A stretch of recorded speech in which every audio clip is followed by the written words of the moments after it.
Welcome to संघर्ष.com। कैसे हैं आप सब? आशा करता हूं अच्छे होंगे, मस्त होंगे, स्वस्थ होंगे। आज है 26 दिसंबर 2023 और 26 दिसंबर 2023 से करंट अफेयर्स के जितने भी इंपॉर्टेंट क्वेश्चन बन सकते हैं सारे हम इस वीडियो में डिस्कस करेंगे और हर क्वेश्चन से रिलेटेड इंपॉर्टेंट फैक्ट भी मैं आपको बताऊंगा। तो आप इस वीडियो को पूरा लास्ट तक देखिएगा और लास्ट में मैं आपसे क्वेश्चन भी पूछूंगा, उसका आंसर आपको कमेंट बॉक्स में बताना है। यह वीडियो आने वाले किसी भी एग्जाम्स के लिए मोस्ट इंपॉर्टेंट है। तो अगर आप चैनल पर नए हैं तो चैनल को सब्सक्राइब करके बेल आइकन जरूर दबा लें, जिससे कि आपको डेली मॉर्निंग में ये करंट अफेयर्स की वीडियो मिलती रहे। तो चलिए स्टार्ट करते हैं। आज का पहला क्वेश्चन है, हाल ही में पूर्व प्रधानमंत्री अटल बिहारी वाजपेयी जी की जयंती सुशासन दिवस के रूप में कब मनाई गई है? तो हमारे पूर्व प्रधानमंत्री हैं अटल बिहारी वाजपेयी और इनकी जयंती को सुशासन दिवस के रूप में 25 दिसंबर को मनाया जाता है।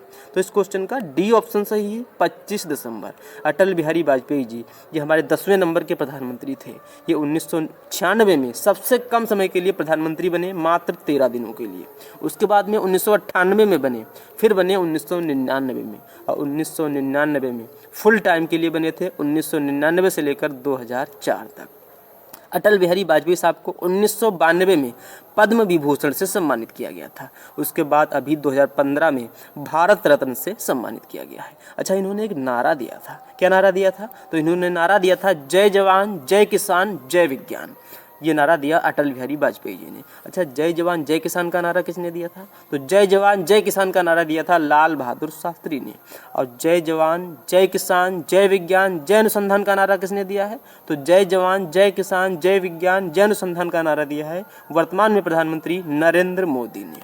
अच्छा, 23 दिसंबर को कौन सा इंपॉर्टेंट डे मनाया गया है? तो 23 दिसंबर को मनाया गया है राष्ट्रीय किसान दिवस।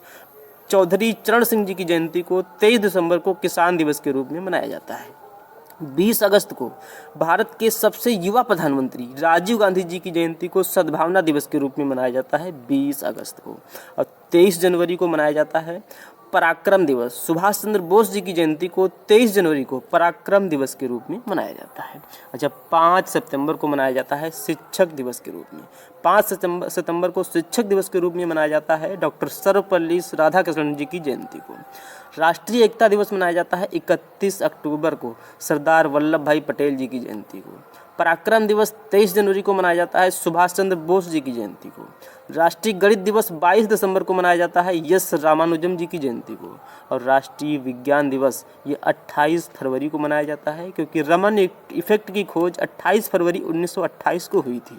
इसलिए प्रत्येक वर्ष 28 फरवरी को राष्ट्रीय विज्ञान दिवस के रूप में मनाया जाता है। अच्छा, इस बार खेल अवार्डों में ध्यानचंद लाइफ टाइम पुरस्कार 3 लोगों को देने की घोषणा की गई है। मंजीषा कंवर, अवनीश कुमार शर्मा और कविता।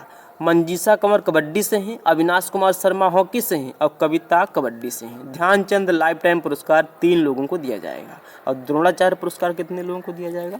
तो द्रोणाचार्य पुरस्कार दिया जाएगा 5 लोगों को। नेक्स्ट क्वेश्चन है, हाल ही में आई WHO की रिपोर्ट। नेक्स्ट क्वेश्चन है, हाल ही में आई WHO की रिपोर्ट के अनुसार किस पड़ोसी देश में 10 लाख से अधिक बच्चे कुपोषण का सामना कर रहे हैं? तो अभी वर्ल्ड हेल्थ ऑर्गेनाइजेशन की एक रिपोर्ट आई है और इस रिपोर्ट के अकॉर्डिंग अपने पड़ोसी देश अफगानिस्तान में 10 लाख से अधिक बच्चे कुपोषण का सामना कर रहे हैं। तो इस क्वेश्चन का बी ऑप्शन सही है, अफगानिस्तान। अच्छा, अभी कुछ दिन पहले अफगानिस्तान के लिए एक और रिपोर्ट आई थी, UNDP की रिपोर्ट आई थी। UNDP यानी यूनाइटेड नेशन डेवलपमेंट प्रोग्राम। और इस रिपोर्ट के अकॉर्डिंग अफगानिस्तान में 6 मिलियन से अधिक विस्थापित लोग हैं। और अब WHO की ये रिपोर्ट आई है और इस रिपोर्ट के अकॉर्डिंग अफगानिस्तान में 10 लाख से अधिक बच्चे कुपोषण का सामना कर रहे हैं। अच्छा, अफगानिस्तान में वर्तमान में तालिबानी शासन है। अफगानिस्तान में 15 अगस्त 2021 से तालिबानी शासन है, तालिबानों का कब्जा है।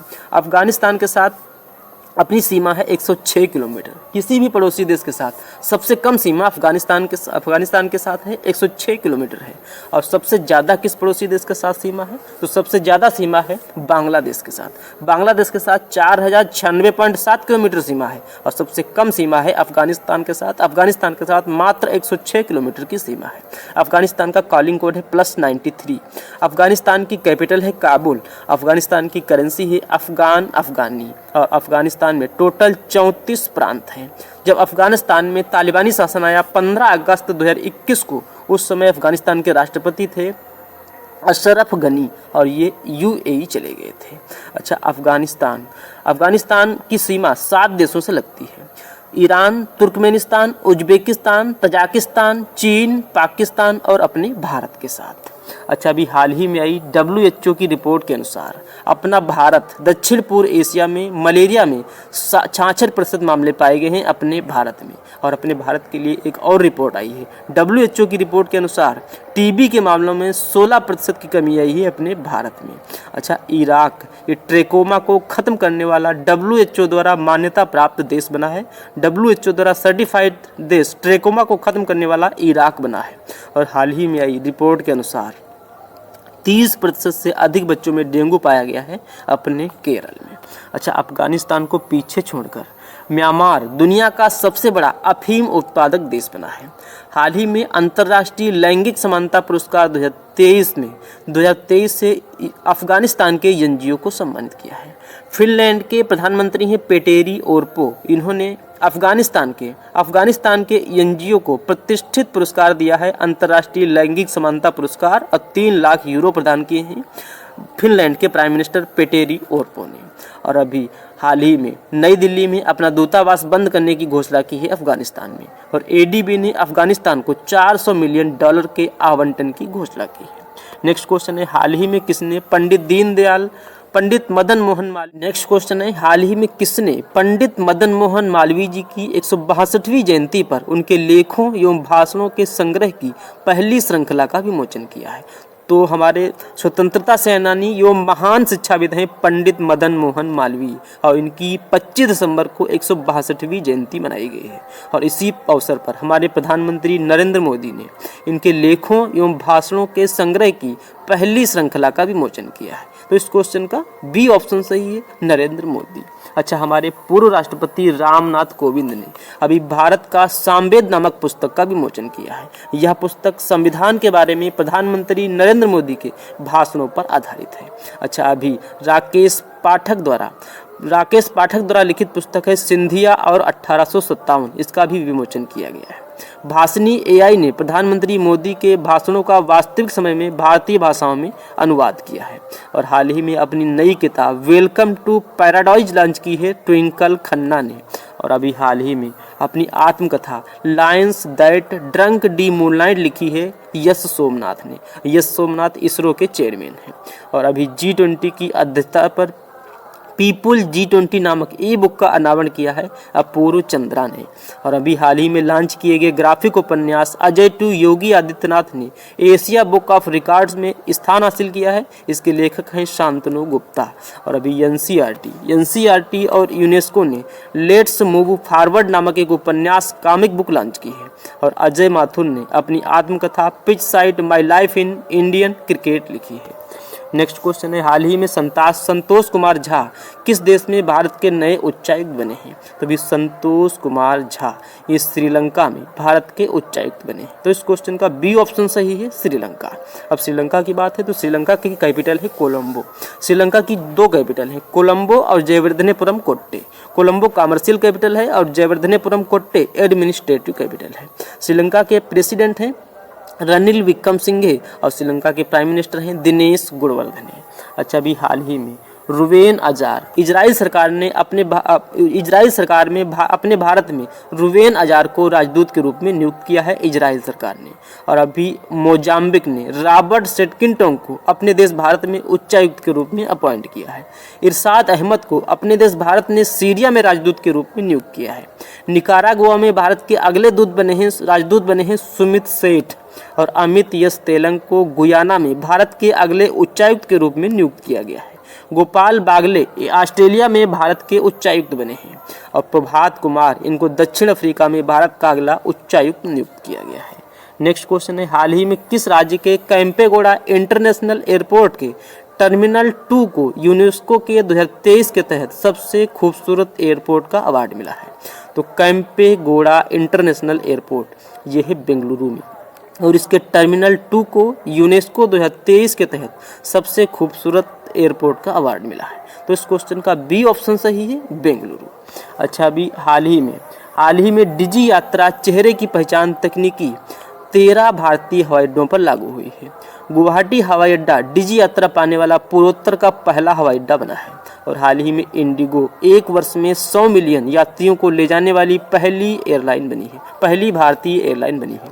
और हाल ही में नोएडा इंटरनेशनल एयरपोर्ट से उड़ान भरने वाली पहली एयरलाइन होगी इंडिगो।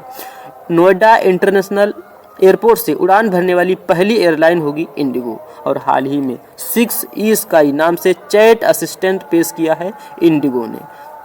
यह जो चैट असिस्टेंट है यह 10 भाषाओं में ग्राहकों के सवालों के जवाब दे सकता है। 6 ई स्काई चैट असिस्टेंट, और इसको पेश किया है इंडिगो ने। और हाल ही में महिला नेतृत्व वाले स्टार्टअप में देश में बेंगलुरु शीर्ष पर रहा है। नेक्स्ट क्वेश्चन है, हाल ही में गणित के क्षेत्र का प्रतिष्ठित शास्त्र रामानुजम पुरस्कार 2023। नेक्स्ट क्वेश्चन है, हाल ही में गणित के क्षेत्र का प्रतिष्ठित शास्त्र रामानुजम पुरस्कार 2022 और 23 किसे प्रदान किया गया है? तो गणित के क्षेत्र का प्रतिष्ठित पुरस्कार शास्त्र रामानुजम ये 2022-23 के लिए प्रदान किया गया है यूनकिंग तांग और रिक्सियांग झांग को।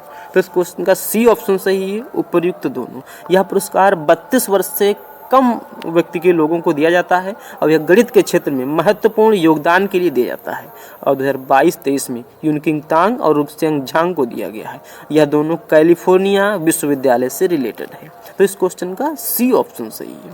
अच्छा, अभी हाल ही में साहित्य अकादमी अवार्ड की घोषणा हुई है और साहित्य अकादमी अवार्ड 2023 में हिंदी के लिए दिया जाएगा संजीव को, हिंदी के लिए संजीव को दिया जाएगा, इंग्लिश के लिए नीलम शरण को दिया जाएगा और उर्दू के लिए दिया जाएगा सादिक नवाब को।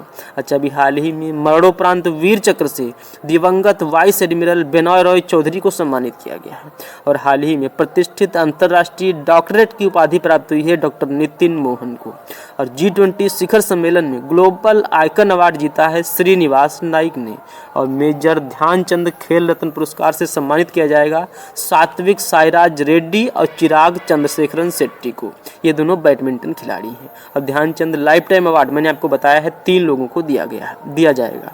और द्रोणाचार्य पुरस्कार दिया जाएगा 5 लोगों को। और अर्जुन अवार्ड कितने लोगों को दिया जाएगा? तो अर्जुन अवार्ड दिया जाएगा 26 लोगों को।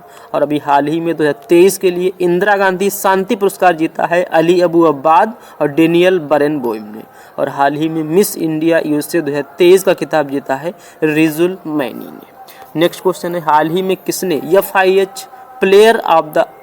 किसने पुरुष FIH player of the year पुरस्कार जीता है? तो अभी पुरुष FIH player of the year पुरस्कार जीता है हार्दिक सिंह ने। इस क्वेश्चन का बी ऑप्शन सही है। हार्दिक सिंह ने FIH हॉकी स्टार अवार्ड 2023 में पुरुष FIH player of the year का पुरस्कार जीता है। इस क्वेश्चन का बी ऑप्शन सही है। अच्छा, अंतिम पंघाल इनको United world wrestling rising star of the year चुना गया है। और विजय अमृतराज और लिएंडर पेस इनको अंतर्राष्ट्रीय टेनिस हॉल ऑफ फेम में शामिल किया गया है। नेक्स्ट क्वेश्चन है, हाल ही में किसने ग्लोबल ग्रीन ग्रोथ पर नीति आयोग की रिपोर्ट का अनावरण किया है?